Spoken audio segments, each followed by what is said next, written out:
یہ ہے چینل تین کہانی، جہاں پر آپ کو ملے ایک مزیدار کہانی۔ تین کہانی چینل میں خوش آمدید۔ آج کی کہانی ہے جنگل کا عجیب بخار۔ جنگل کے اسکول سبززار میں صبح کی اسمبلی ہو رہی تھی۔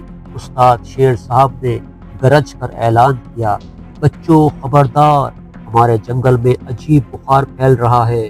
یہ بیماری ایک دوسرے کے قریب آنے، چیزیں شیئر کرنے یا ہوا کے ذریعے بھی لگ سکتی ہے، اس لیے ہم نے فوراً نئے حفاظتی اصول بنائے ہیں۔ ہاتھی کا بچہ پیلو اپنا پسندیدہ فٹ بال تھامے ہوئے بولا، لیکن سر، اگر ہم ایک دوسرے کو فٹ بال نہیں پاس کر سکتے، ایک دوسرے کے کھانے نہیں چکھ سکتے، پھر تو اسکول بورنگ ہو جائے گا۔ اس کی آنکھوں میں آنسو آ گئے۔ حفاظتی اصولوں کا سن کر چلاک لومڑی لوبی شرارت سے کہتی ہے، فکر مت کرو دوستو، میں نے ایک خفیہ سگنل سسٹم ایجاد کیا ہے۔ ہم رات کو جنگل کے ویران ٹیلے پر چپکے سے مل لیا کریں گے، کسی کو پتہ ہی نہیں چلے گا۔ کوڈ ورڈ ہوگا چمکتی رات۔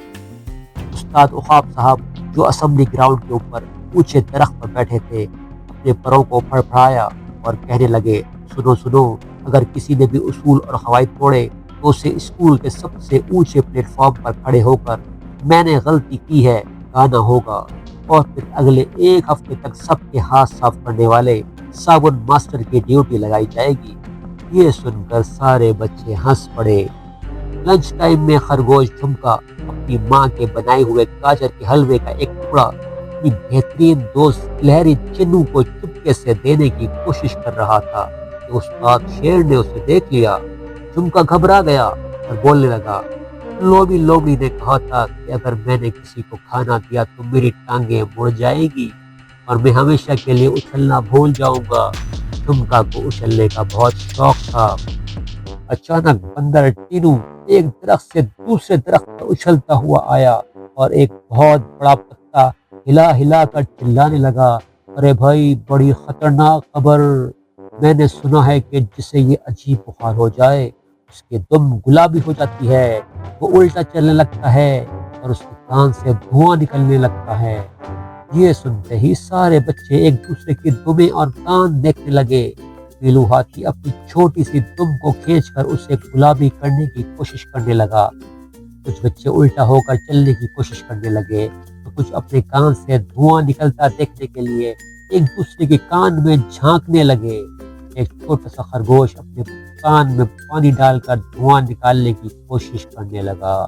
استاد شیر نے دھاڑ کر کہا، بس کرو، یہ سب فضول افواہیں ہیں، اصل علامات ہیں تیز بخار، خشک کھانسی، سانس لینے میں دشواری، اور اتنے میں اس کی نظر ایک بڑے بورڈ پر لکھے ہوئے اصولوں پر پڑی جنہیں اس نے خود لکھا تھا۔ اتنے میں لومڑی جو چپکے سے استاد کی میز سے کالی مرچ چرانے گئی تھی، زور سے چھینکنے لگی، اچھم اچھم۔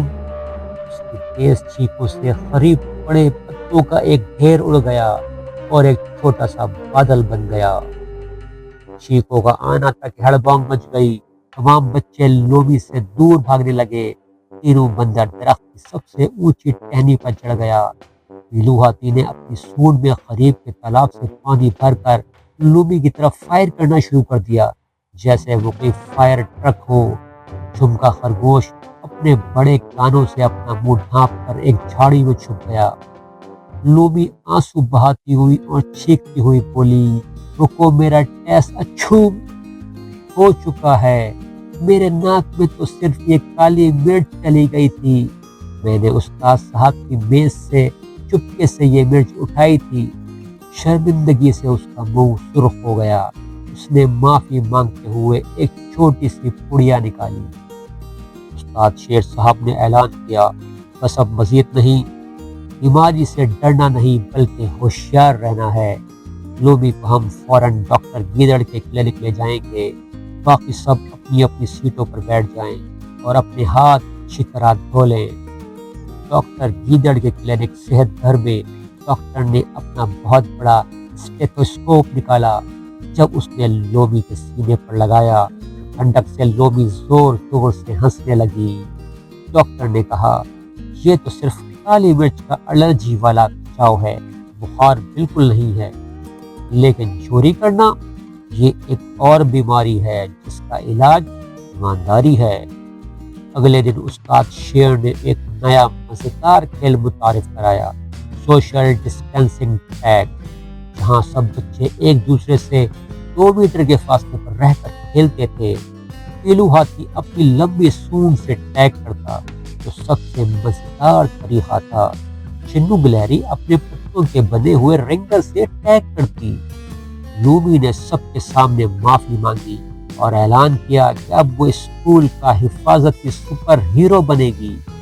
اس نے دروازے پر ایک الکوہل فری ہینڈ سینیٹائزر کا پمپ لگا دیا، جسے استعمال کرنے پر وہ ایک چھوٹا سا اسٹیکر "میرے ہاتھ صاف ہیں" دیتی تھی۔ اس نے اپنے دوست تینوں کے ساتھ مل کر ماسک کی ڈیزائن کیے، جن پر ہر کسی کے پسندیدہ پھل کی تصویر تھی۔ کچھ دن بعد استاد عقاب نے ایک اور اہم خبر سنائی: بچوں، یہ بخار دراصل ایک وائرس کی وجہ سے ہے جو ایک چمگادڑ سے پھیلا ہے۔ ہمیں اس وائرس کے بارے میں مزید جاننے کی ضرورت ہے۔ اس نے ایک سائنسدان مہم کا اعلان کیا۔ بچوں نے گروپ بنا کر وائرس کے بارے میں پوسٹر بنائے، اس کے پھیلاؤ کے راستوں کے بارے میں سیکھا اور ڈاکٹر گیدڑ سے انٹرویو لیا۔ ایک دن جھمکا خرگوش نے اپنے باغیچے میں ایک نایاب جڑی بوٹی دریافت کی، جس کے بارے میں ڈاکٹر گیدڑ نے کہا کہ اس سے مدافعتی نظام مضبوط ہوتا ہے۔ تمام بچوں نے مل کر اس جڑی بوٹی کی کاشت شروع کی اور ایک صحت باغیچہ بنایا۔ کئی ہفتوں بعد جنگل کے بادشاہ نے اسکول سبززار کا دورہ کیا۔ انہوں نے دیکھا کہ کس طرح تمام بچوں نے نہ صرف احتیاطی تدابیر اختیار کی بلکہ بیماری کے بارے میں علم بھی حاصل کیا اور ایک دوسرے کی مدد کی۔ انہوں نے اسکول کو سب سے محتاط اور دوسروں کا خیال رکھنے والا اسکول کا ایوارڈ دیا۔ اور ایک دن تمام بچوں نے اپنے اپنے پھلوں والے ماسک پہن رکھے تھے۔ انہوں نے فاصلے ہی سے ایک دوسرے کو تالیوں سے داد دی۔ استاد شیر نے اعلان کیا: تم سب نے ثابت کیا ہے کہ بیماری ہمیں جسمانی طور پر تو متاثر کر سکتی ہے، لیکن ہمارے دلوں اور دماغوں کو نہیں۔ اسکول کے سال کے آخر میں ایک خاص تقریب ہوئی جہاں پر طلباء نے اپنے ماسک پر چمکتے ہوئے ستارے لگا رکھے تھے۔ انہوں نے مل کر ایک ایسا گانا گایا جس کے بول تھے: دل کی ہے یہ بات، ہاتھوں میں ہے نجات، مل کر ہم نے چھینی بیماری سے اپنی جیت۔